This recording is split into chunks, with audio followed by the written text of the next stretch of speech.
Expanding Mind with Erik Davis, Thursdays at 2 p.m. on the Progressive Radio Network.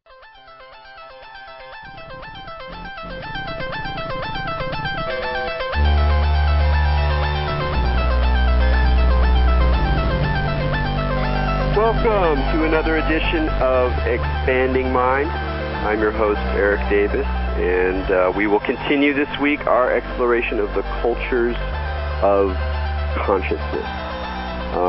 Speaking of a site of the culture of consciousness, about a year ago, I had the good fortune to visit the Esalen Institute on the steep coast of Big Sur, a hotbed of the human potential movement and one of the more influential single institutions, at least in California, for the last 50 years. And there was a very interesting conference on mysticism and popular culture when I was giving a paper and meeting a bunch of interesting people. One always meets interesting people at Esalen. And one of the most interesting people I met was a fellow named Paul Selig. And he was introduced to me, and he was a fairly quiet, very friendly, clearly very intelligent fellow who turned out was a playwright and had written the libretto to many musicals, and so we had something to talk about there, as I had just been working on a libretto for a rock opera based on Burning Man, and he turned out he ran the creative writing program at Goddard College, and so was interested in literature and writing and such. But then it turned out that Paul also had another side to him, in that he was a channeler, and he was at the event partly to present his unique creative capacity as a channeler to the crowd. And so it turns out that he had this very interesting life, sort of almost a dual life between his professional and his esoteric and healing pursuits, and so really became one of the more fascinating people I've met. I've encountered channelers before. I've seen it before me, and I've read some very interesting books, and you know, it's a very complicated topic. There's a lot of silly stuff out there, but there's a lot of fascinating stuff as well. And you know, whatever you want to say about the sources of channeled material, it's very clear that something unique comes through many different people, and for the people for whom it works, it seems to be as valid a path as most towards healing and insight. So it's a very interesting topic, but particularly when it comes to such an interesting person. And I'm happy to bring on Paul in just a moment. But first, I wanted to introduce our esoteric librarian, Maja Daoub. Maja, how are you doing? I'm good, Erik. How are you? Pretty good. So why don't you reach into your grab bag of facts and figures and tell us something about channeling or how the spirits come through? Well, for me, it usually comes down to like one hot topic when I start getting into channel discussions or doing research on it, which is possession, right, and demonic possession. Because as you go throughout history, you kind of see like a couple different things happen, right? When someone is channeling something, it always comes back to the source of it and where it comes from. And people throughout history usually say, you know, oh, well, you can channel God, like Moses channels the word of God through him. You can channel angels, like in the Bible, there's lots of prophets who channel directly from God. But then most of the instances of people channeling get called demonic possession through most of the examples that we have in recent history. And then when you go into the shamanic literature, it's very interesting because shamans in ancient cultures would never allow channeling to happen through them because they always have to remain in conscious control. And like in a lot of Buryat and Siberian shamans, like in interviews that I've read with them, they would say they would never allow an entity to take possession of them, regardless of... That's very interesting because that's often part of the shamanic literature, but I also know that there are some other anthropological studies, at least in South American shamanism, where it turns out that divide is not quite as rigid as it had been presumed to be, or at least maybe it is in other parts of the world, where there is often a sense of some of the spirits that are encountered in the other realms actually coming through and speaking through. And as we'll see, there's all sorts of different relationships in terms of control and giving up control and It usually comes down to control and giving up control. So, well, that's a great little theme to carry us forward. So I wanted to introduce Paul. Paul, thanks so much for being on Expanding Mind. Thank you for having me.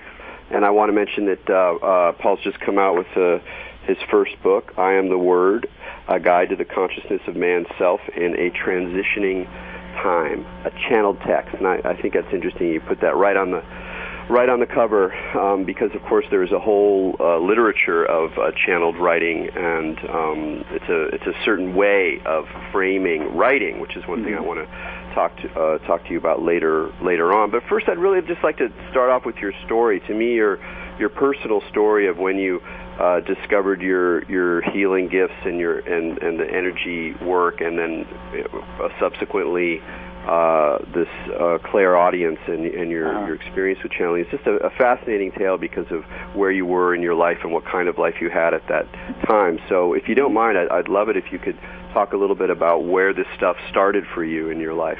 Sure. I mean, it started in '87. You know, I had a list of things that I had to have achieved by the age of 25 that would make me feel okay about myself, and it was sort of a slick list. You know, I was a playwright. I was right out of Yale, and I wanted to be produced in Europe, and I wanted the New York Times review. And I got this list, you know, one day, and I looked in the mirror, and my life was sort of a bit of a train wreck. And I began to look for something a little bit different. I mean, I realized sort of getting that stuff wasn't making me happy or making me healthy. So what happened was, it was '87, and somebody told me that there was this thing happening called the harmonic convergence, and that people were going to be woken up. And I went up to my roof the night of the harmonic conversion, the night before, and I asked to be woken up. And I don't really know what I was asking for, but I really was at a very pivotal juncture in my life, and I'd been raised pretty much an atheist, so I didn't come with a whole lot of baggage, and the possibility that there was something else out there that I could, you know, be in conversation with or in contact with was a very, very radical idea for me. It was really brand new.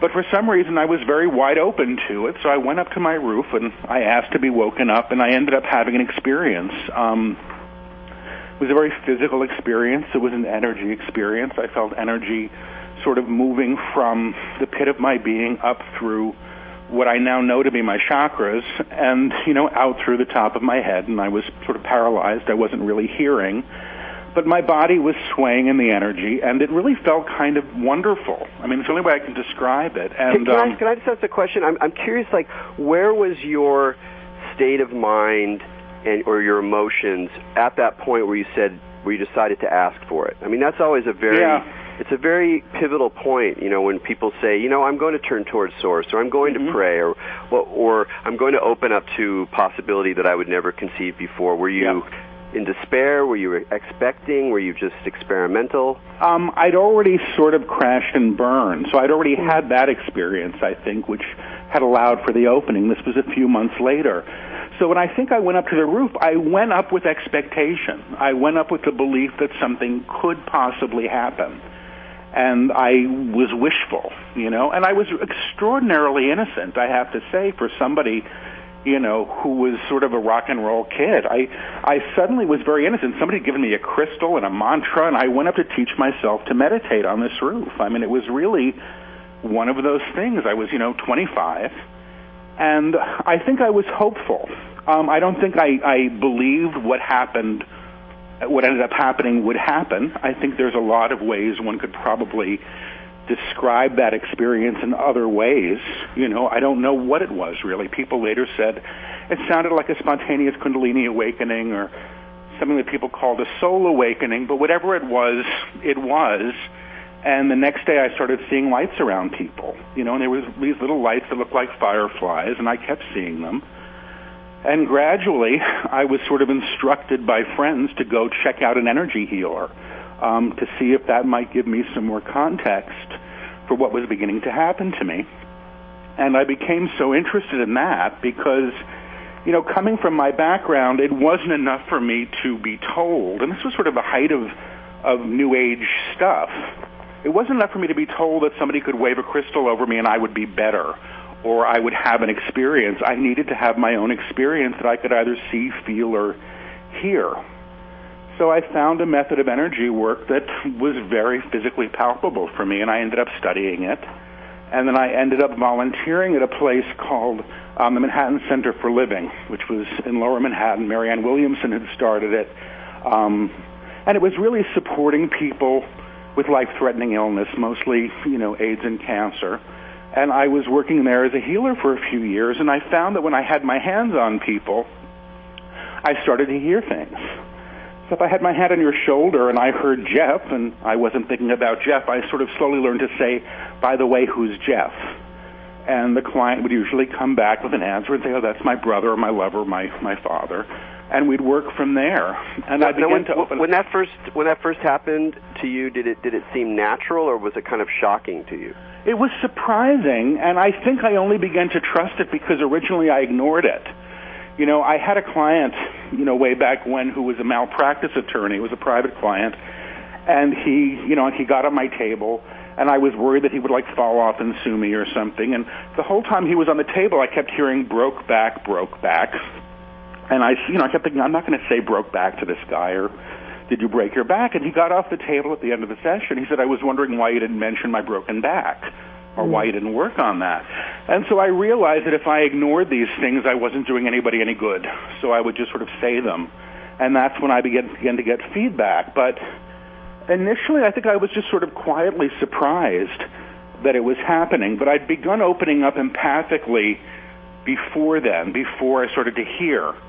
And that was very physical. And again, that was a very direct way to assess something. So if I was waiting to see somebody and I started running to the bathroom, in half an hour the client shows up, with an intestinal issue, I began to know that I was sort of picking up other people's energy. And I still do that, but I just, for me it's a way to, to get information. When that first started happening, were you able to put it into context right away, or did you kind of have a few moments where you would have a freak out, thought you were going crazy maybe? I mean, maybe you were able to kind of figure out that that's what was happening, but I was just wondering if there was an interim period where it was kind of weird. Yeah, it was weird. It was pretty weird. I was scared at times. I didn't know what was happening, but I knew that I had asked for growth, and I knew that I had studied healing, and I was, there wasn't a lot of talk about what would happen once you studied, and I didn't realize that, my whole energy system was sort of transforming itself, through whatever process I was in. So I had enough sense to get on the phone with other people and say, what is this? What's happening to me? I mean, clients would walk in, there'd be a blue light over their heads. I'd go, what the hell is that? I'd get on the phone to somebody because it was all very new. But again, it was really right for me, and I consider myself very fortunate to have had it because it's really what propelled me further. I think if I hadn't had that, I would have thought, well, this is interesting, and I just would have gone back to being a playwright and worrying about that stuff. And this was so interesting to me. Now, were you also aware of I get something that really strikes me about how people open up to these more unusual states of consciousness and experience is that there's something more that's like your own experience, and then there are the maps and languages and performances and rituals that we wind up sort of using to make sense and to build context for those experiences. And it's just, especially true in your case to some degree because you didn't come from a New Age background. You weren't raised with religion. You from talking to you, I know that you were, knew a little bit about it, but you weren't very interested in it. It wasn't exactly your thing. So that when you started having these experiences, it was like, whoa, what is this? And then you must have been aware that, like you say, what happened? Well, you can say it was your Kundalini awakening or your chakras opening or something like that, which is a story that we tell. It might be a true story and might not be a true story. But in your experience, especially because you're a playwright, you're very aware of language, of the creative imagination, how was it for you to find your own way to map and understand what was happening to you? I don't know if I had a map. I think I was discovering the map as it happened. I think there were periods of time when I was reliant on other people for information, and that didn't work too well after a while.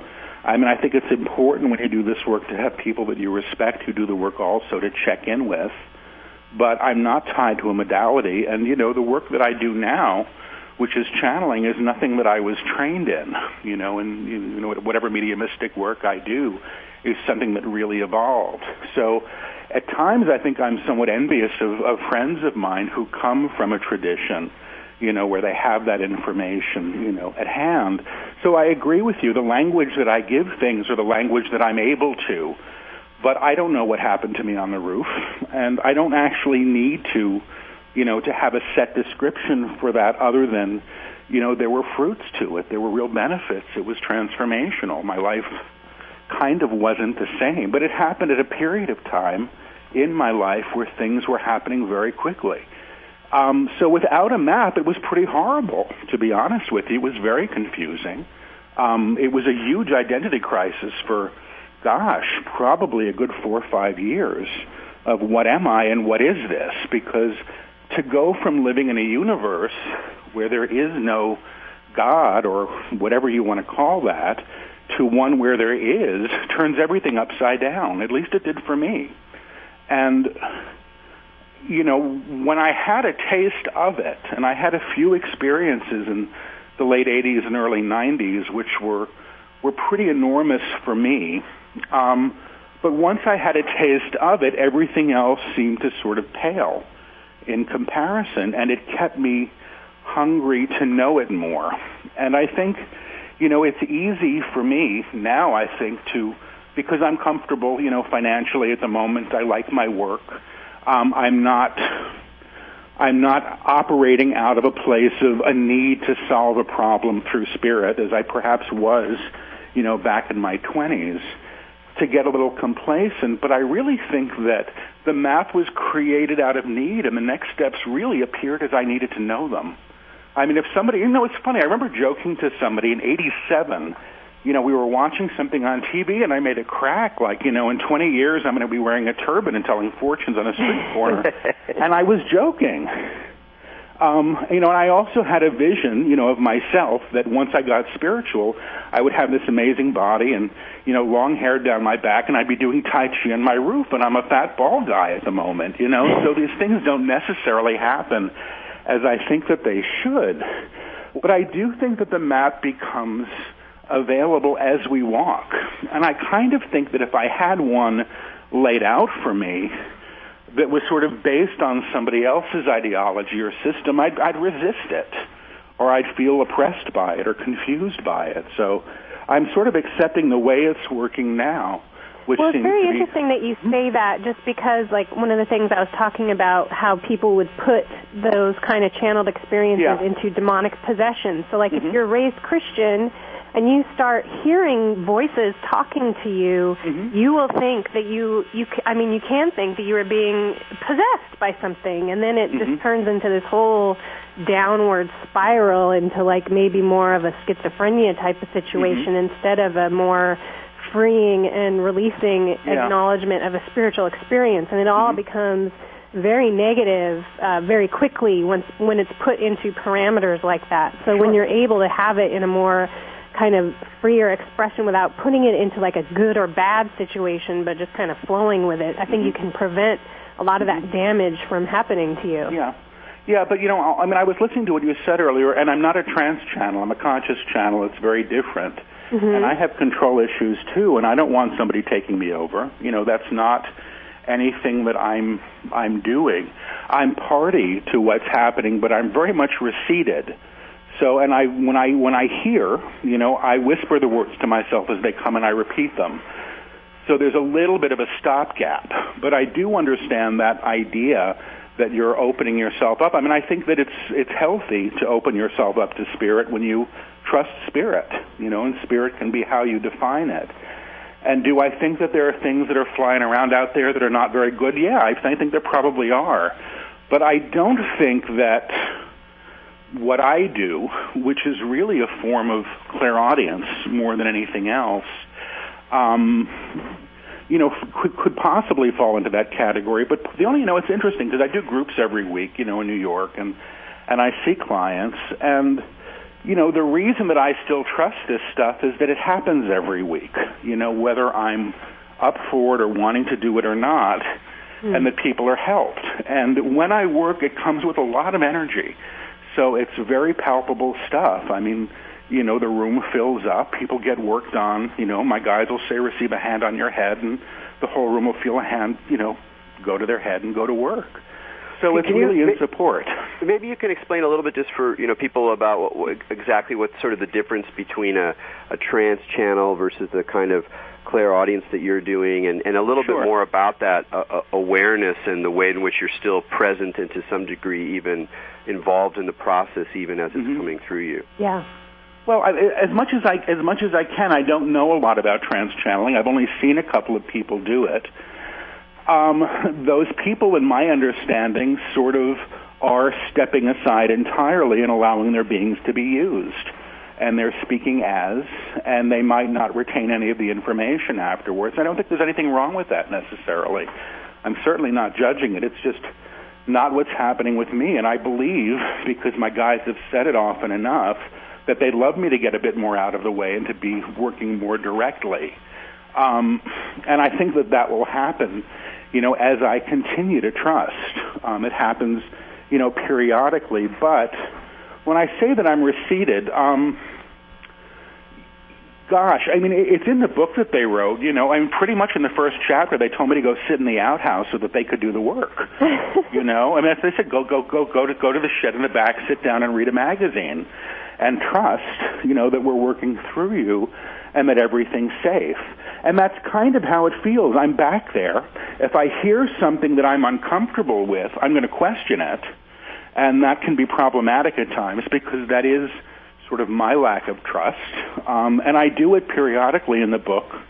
If they start talking about stuff that, you know, pushes my buttons and makes me uncomfortable, you know, I'm going to be resistant to the information, and then I'm, again, of no use to much of anyone. Well, one interesting example of that is, or you know, in that general ballpark, is the use of Christian language sometimes, where I can only imagine that the first time that started coming through you, you're like, wait a second, this isn't my framework exactly. I mean, Jesus seems like a good guy, but and that seemed to be one of the places you started to understand the difference between your mind and set and their mind and set. But talk a little bit about how, because that's unusual. I think a lot of people feel like once you're actually, you know, in a situation where you're channeling for people and you have clients and you're healing people, you know, you're going to buy everything they say, but you don't. You've always kept a little bit of not a little bit.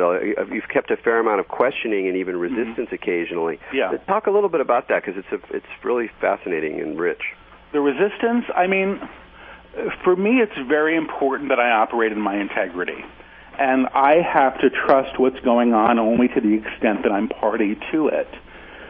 You know, I open most of my groups saying, you know, I hope I can hear tonight. I don't know. I mean, I've been saying that for, you know, probably 15 years, but, you know, and it always happens. But the resistance to it, I think it's, you know, it's a little bit about wanting to belong to a club that would have me as a member. I think it's a lot easier for somebody to give their authority over to somebody else.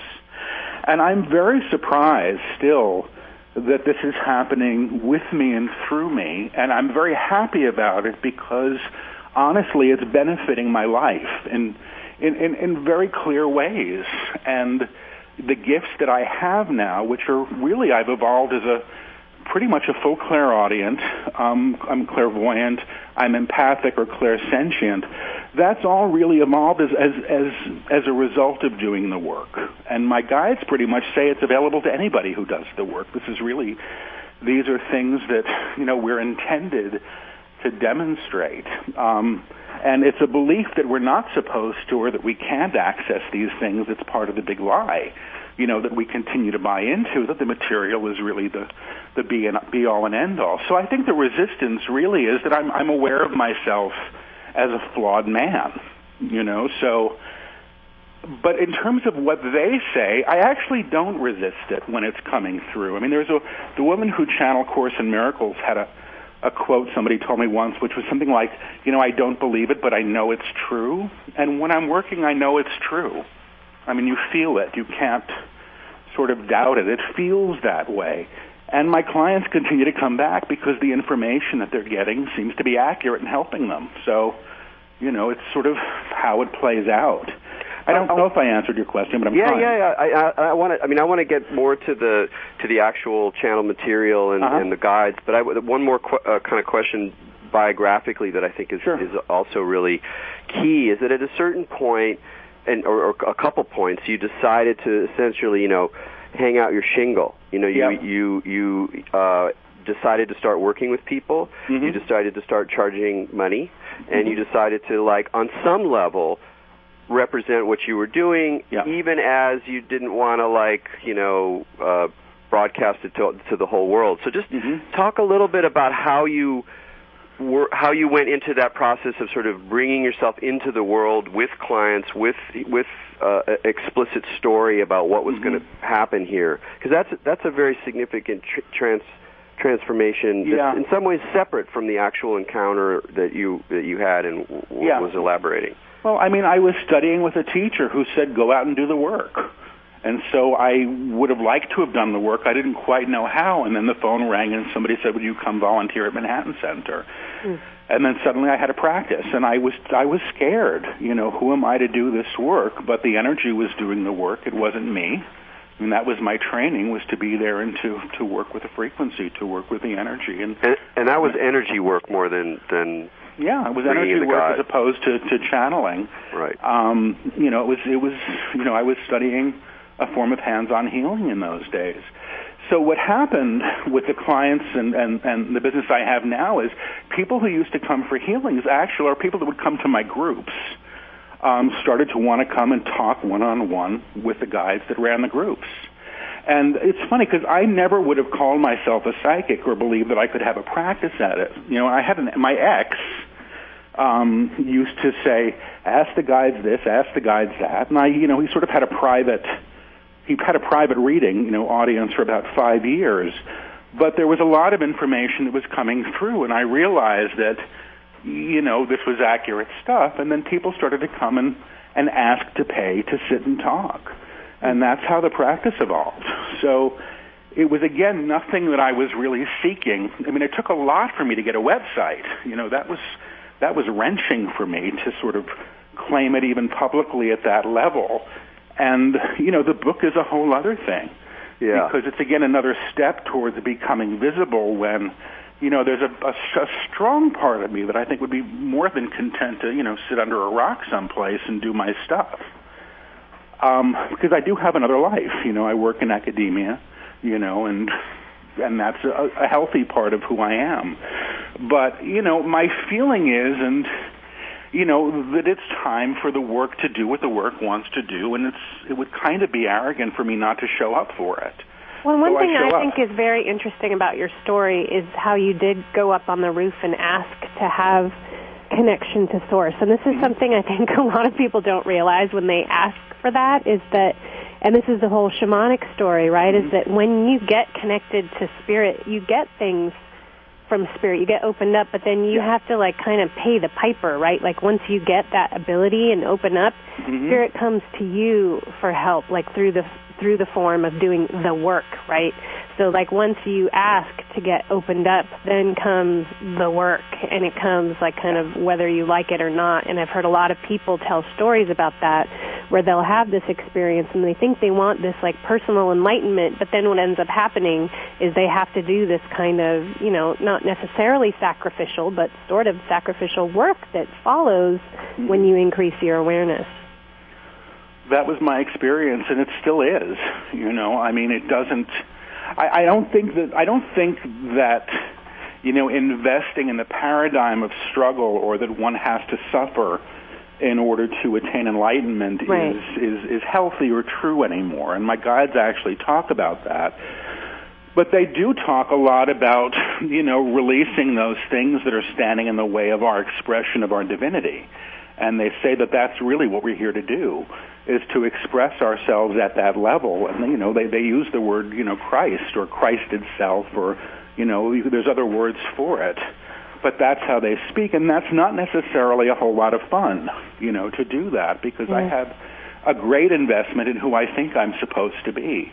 And that's based on a lot of stuff that's, from my family and from society and everything else. And none of those things are necessarily in accordance with my truth, but I may well think they are until I bump up against them.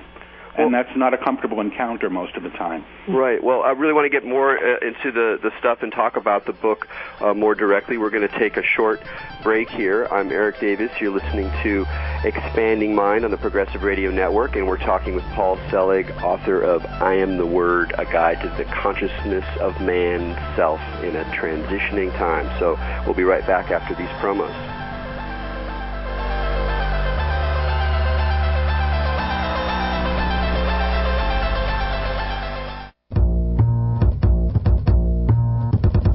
You're listening to the Progressive Radio Network, your number one source for progressive commentary.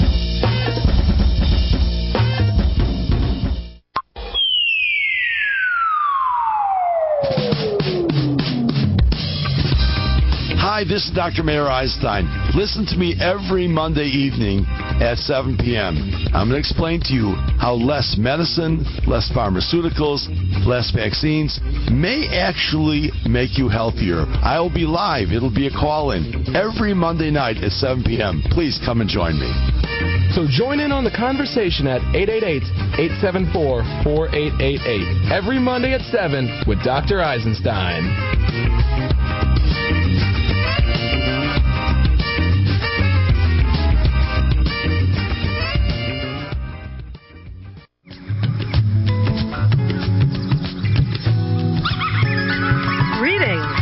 Ellen Kamai, co-host of The Natural Nurse and Dr. Z. Dr. Eugene Zamperone and I have been deeply involved with indigenous cultures and combined traditional knowledge with the latest research in natural health care. Join us each week on PRN from 1 to 2 p.m. every Monday. We'll bring you authors, professors, researchers, and activists who are committed to bringing you the latest information which you can use to ensure maximum wellness for yourself, your cells, and your family. Tune in to Progressive Radio Network every Monday from 1 to 2 p.m. Eastern Standard Time or anytime by visiting the archives. This is Ellen Kamai, the Natural Nurse, hoping that you stay healthy.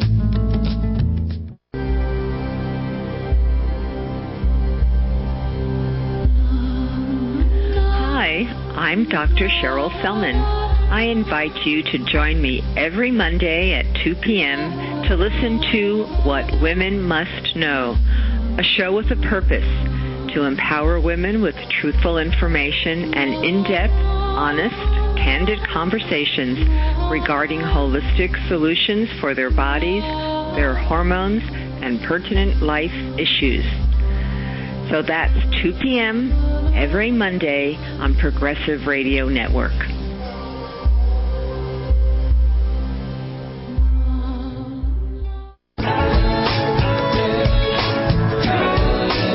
The Progressive Radio Network, your premier progressive radio station.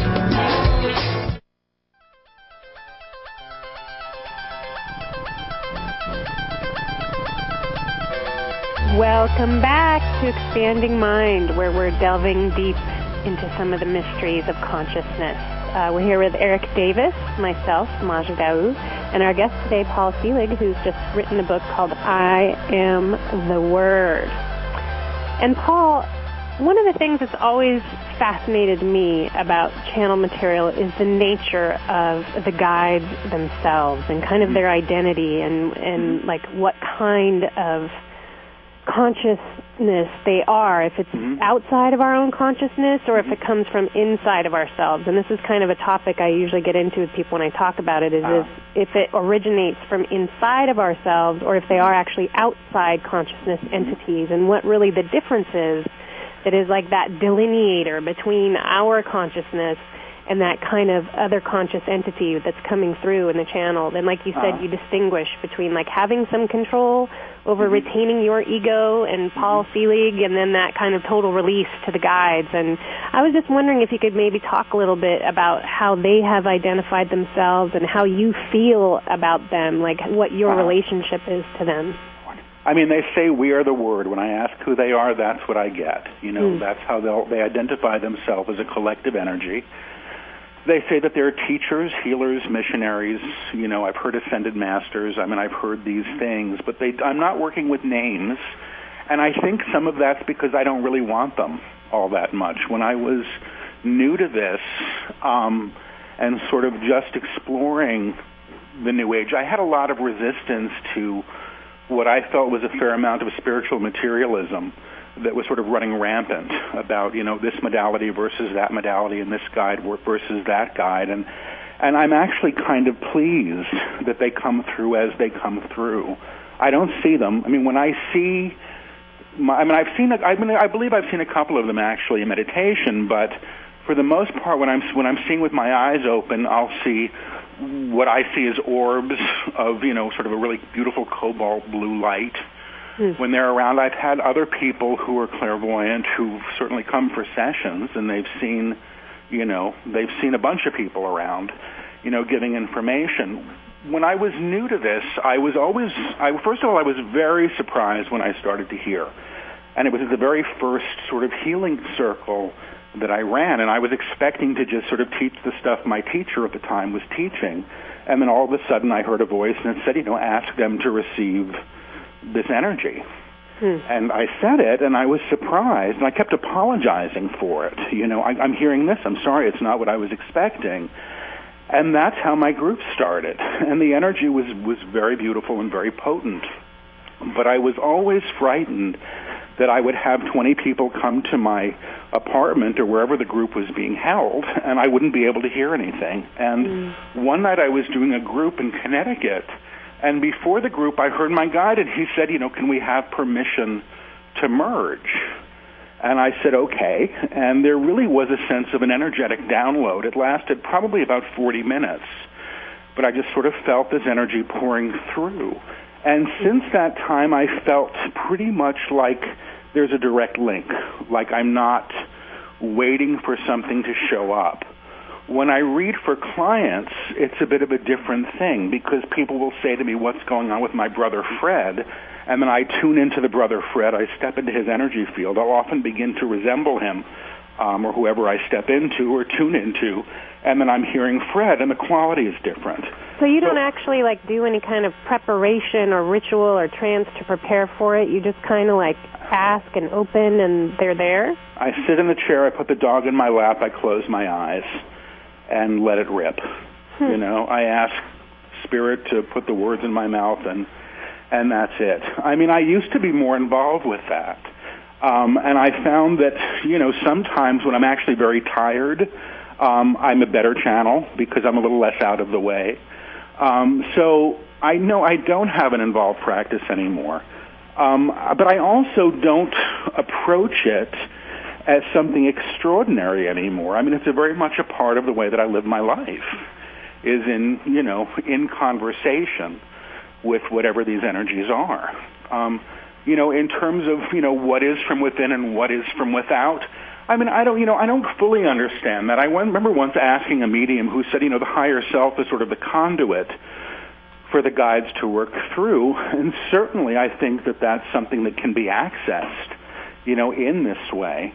You know, but it's funny, I found some writing I do because I'm a spoken channel. I actually didn't write the book. The whole book was dictated verbally into a CD recorder over, you know, 2.5 weeks worth of sessions. I mean, the whole thing just sort of came out and required no editing, and you know, it's kind of shocking still. But I did do some writing about 5 months before the book came through, and I found that after the book was written and the writing said, you know, there's going to be a book and it's going to be written, and you know, very, very quickly, and you know, it'll be about, you know, the manifestation of Christ consciousness. And you know, at the time that I wrote it, I was dismissive of it And I thought, well, this is just me playing, and then certainly, the thing happened, months down the road. And I wasn't expecting it. One of the wonderful things about the book and some other channel literature that I've read that has worked is when it's working for you, it's a different kind of book. It's a different kind of reading because there's a sense, and it's partly rhetorical because there are these voices that are sort of treating the book as if it were a medium for speech or a medium for a more direct contact. Oftentimes there's a second person. Usually we don't read books that say you do this, or you could do this, or you are already this. And when you read something in the second person, it's already a little bit more immediate. But there's also the sense, and they talk about it in the book, about why you can read it as a book with suggestions and ideas, and it makes sense and it follows and all of that. It's something else as well. It's also kind of an energetic transmission or an awakening. Or there's a different kind of rhetoric, if you want to put it that way, around the writing itself. I mean, can you talk a little bit about what they say about why bother with a book these days? I mean, when you have YouTube and all this audio and people don't read as much anymore, what is it? What was important about them from their perspective, in a way, about writing a book? Well, I mean, I'm asking them as you asked the question. I hear to teach. That's what it was. It's a vehicle to teach. I mean, the book, they call the book a primer, and I mean, it's a primer in man evolving as what the guides say as one's Christed self or one's divine self, and they say that is the essence of who we are in truth, and to be told that we're not is not true. And the book actually states that it is creating, I mean, I would probably, my attempt to describe what they say isn't going to be so great. But essentially what they're saying is the book is a vehicle for the allowance of this. They say that the book works on two levels. They say words on a page and the energetic frequency behind it. So people that are reading the book can and will be worked on, in a physical way. And it's been interesting. I mean, I haven't heard from a lot of people who've read the book yet. It's been out for a little over a week, I guess. But there are a couple of people that read it when it was being written, or when it was being channeled, and they were given the manuscript, and they both had pretty extraordinary experiences with it. And they were paranormal experiences. So I don't know if that's going to be what happens to people or not, but the guides pretty much say that if people do the work of the book, they're going to have the experience of the book, which is a change in consciousness. They say it's not a how-to book, and it's not a book that's going to do the work for someone else. And they actually sort of say that they don't buy that, and that they believe that actually all self-help books are sort of deceptive, in that way, because it implies that the reader isn't responsible on a certain level for his or her own growth. And again, I'm paraphrasing their words.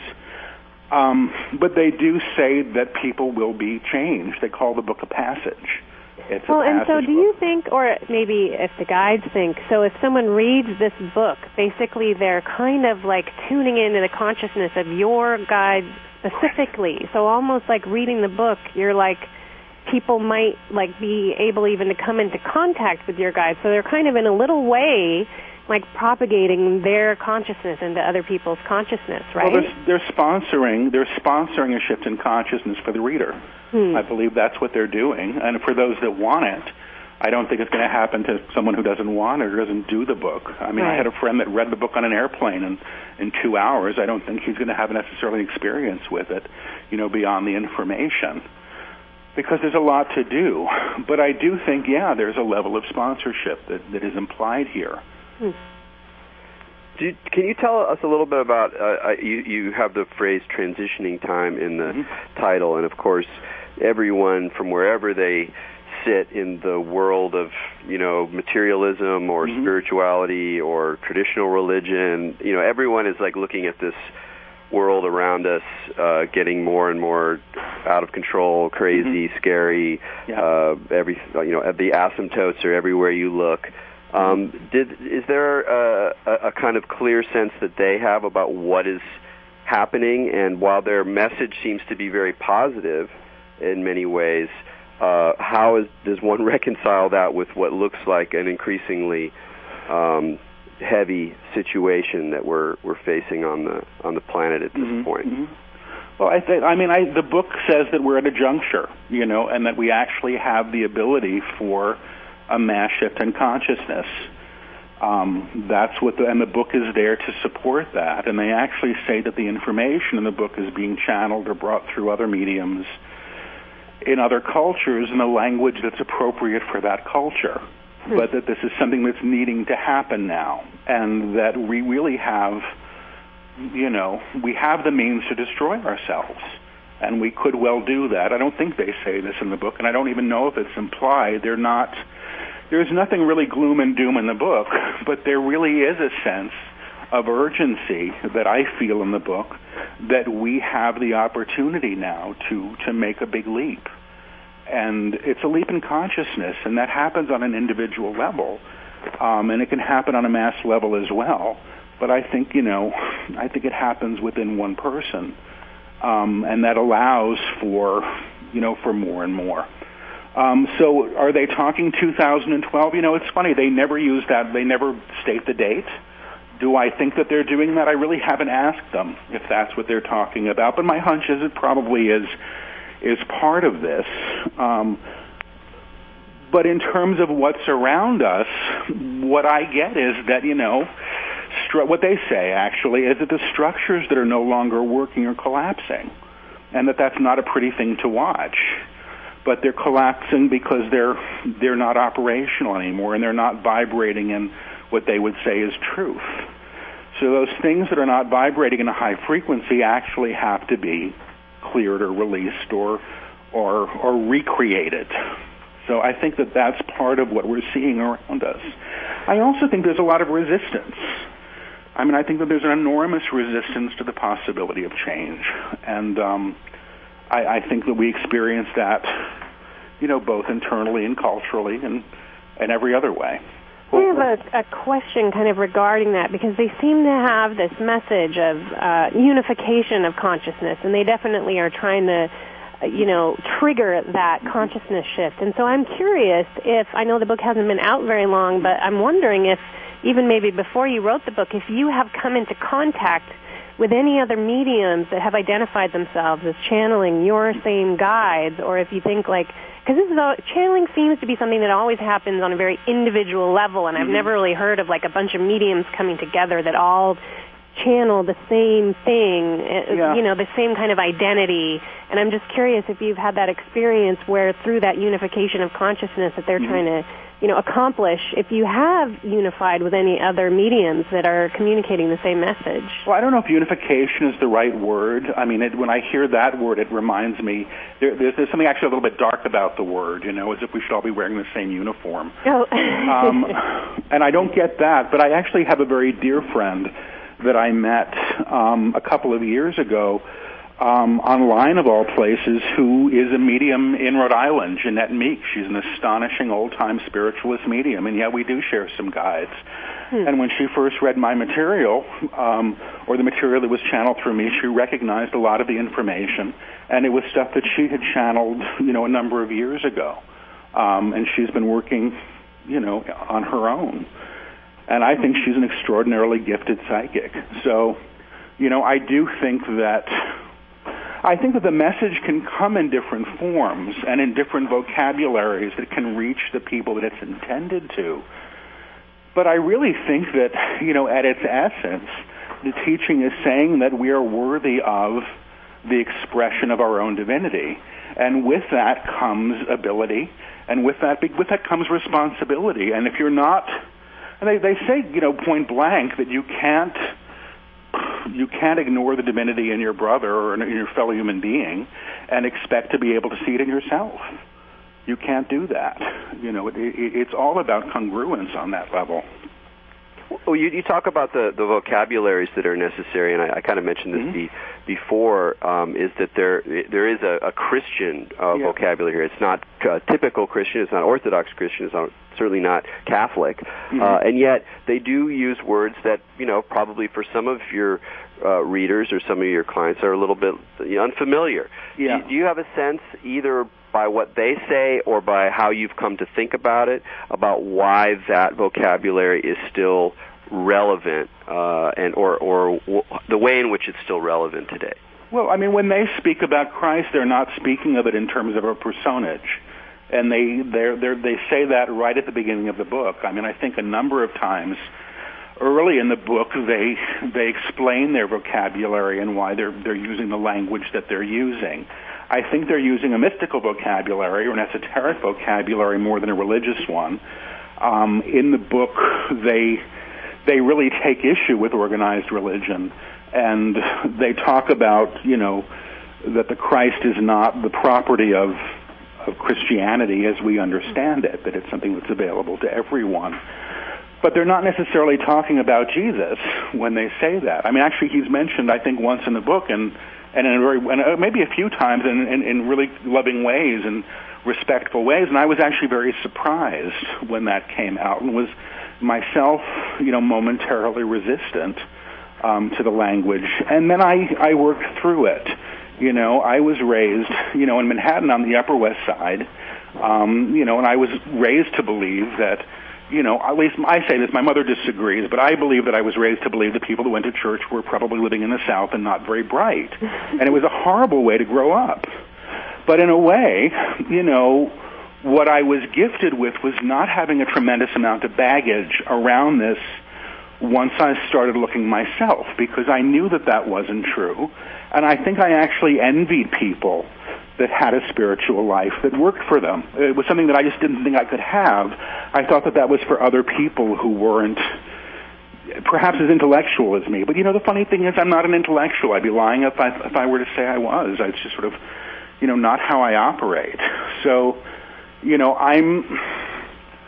I'm not uncomfortable with the language they use anymore. I mean, I think one of the writers that was influencing me when I was, in my 20s was Emmett Fox, who was, part of the whole New Thought movement, who talked about, esoteric Christianity. I really never read The Course in Miracles. I tried once, but they talk in the same language, or I understand it somewhat similar.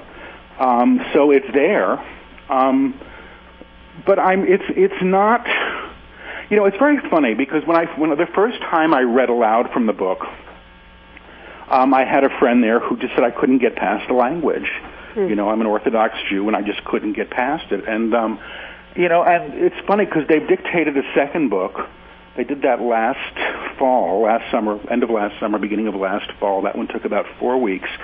And they used the term Christ less frequently, and they talk about creative self. So I don't know if that's necessarily... Actually, they do say that they're aware in the book that people have issues with this, and they're sorry for that, and that they're really not going to change their meaning. But there's a deeper esoteric implication, because, your book is called I Am the Word, right? Yeah. And there is this whole association between Christ and the Word, right? Yeah. He's the Word made flesh. And so there is this kind of undeniable relationship, it seems like, between your guides and the Christ thing. And then when you get into the New Thought, all the, early New Thought, like Phineas Quimby stuff, he goes off in many, many pages about the distinction between Christ the man and Christ the consciousness, and, the difference between having, literally the formation of a word, which is, what's responsible for creation and, those consciousness shifts. So it's so funny that people have trouble with the specific vocabulary, and words is what they can't get past when trying to get this kind of communication, right? Because it's all happening through words, and for you it's all spoken, and that's what these kind of conscious entities are trying to get it through words, but that there's some kind of weird block that's happening there. I think people are claiming the familiar. And I think institutionally that's happening, through certain organized religions. And I think it's unfortunate. But, when the guides say I am the Word, they're speaking for the reader. They're saying that that's who the reader is, who does the book. You are that energy is what they're saying. And the book is to help you realize that, in manifestation. Which is somewhat radical, and I guess sort of fairly Gnostic, in what it's espousing. But again, that's another label to give it, and I just think the book is what it is and the teaching is what it is. And I think the benefits of it we'll have to see. People will have to read it. Are you concerned about any of? I mean, obviously on the one level, you've been carrying this information, and it would be remarkably satisfying to have it go spread further through the book and other means. But are there other ways in which you're concerned about the increase in visibility with publishing? I don't know yet. I don't know if I should be or not. The book came through. I mean, how the book happened was odd, because I was working on a show in New York, and I was unexpectedly let go from it, and I sort of went to bed for 2 days. And Victoria Nelson, who's a colleague of mine, called me from San Francisco and said, or Berkeley, and said, maybe it's time to write your book about being a clairaudient. And my guides piped in, and they said, no, we have a book to write, and we'll do it in 2 weeks. And, if you'll show up, and they made a date with us on the phone for 2 days later. And that was the first session. The first day they, transcribed what's now, the first section of the book. And pretty much every day was another chapter or half a chapter. And they went on that way. But do I think I would have done this if I was still in rehearsals for that show? Absolutely not. I mean, I had a very humbling experience. I actually didn't care at that point what people thought. So I allowed this whole thing to happen. I'm fortunate that I teach at Goddard. I run a Masters of Fine Arts program there, and it's a very supportive community, and they accept, that their program director has this life and that this is part of his life. And, and it's accepted. So I'm comfortable that way. In terms of how people wish to perceive or distort the message of the book, that's something I really can't control. I hope people have a positive response to it, and I hope the book helps people. That's the most I could hope for. Do you have a sense of anything that would be, since for most of these people listening have not had an experience with the book or your work, what would be sort of a message, a hint, a suggestion to open up that frequency? Well, I mean, to open up that frequency, the book tells people how to do it. I mean, there is actually an attunement to the frequency that they call the word, and it's a 3-part attunement: body, mind, and spirit, and they work with it every time they do a group, and it's pretty potent. And once you're linked into it, the energy seems to be available. But they pretty much say, I am word through my body, word I am word through my vibration, word I am word through my knowing of myself as word I am word. And that seems to bring about, a shift in the energy field. When we work with groups, people can feel it, and they're able to work with the energy in more direct fashion. And I think the book, sort of explains a bit more how to do that. Well, wonderful. I want to let people know that they can check out more about the book and Paul's work at IamTheWord.com. And again, the book has just been out from Penguin Tarchers. Is there any place else online that you would point to anybody? Yeah, my website is www.guidedreadings.com. There's about a year's worth of channel lectures that are posted there in the news and notes section, and information about what I do and my groups and my readings and everything else you might want to know. Wonderful. I also wanted to let people know, just on another topic, that I have a piece just appeared online that I wrote about my visit to Damanhur, which is an amazing esoteric sect in northern Italy who built extraordinary underground temples. Just a mind-blowingly elaborate and ambitious and beautiful set of very esoteric temples. And if people are interested in finding more about this place and what I wrote about it, you can go to hilowbrow.com, HILOBROW.com. But I wanted to thank very much Paul for joining us. It was a really great conversation, fascinating stuff. I am the Word. And from me and Maja, keep your minds open.